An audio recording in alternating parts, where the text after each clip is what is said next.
Hi guys, I have new tips guys. Instead of we are staying room or scrolling phone, just this is my routine now after school. I know after work, this is my daily routine now. I'm staying in the gym.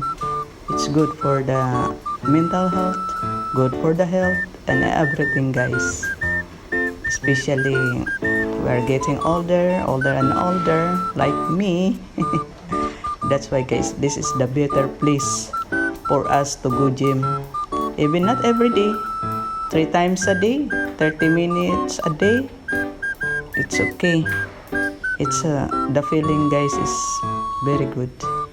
It's not the same for nothing. You stay home scrolling phone, only your eyes problem and thinking about a lot of things. Just go to gym.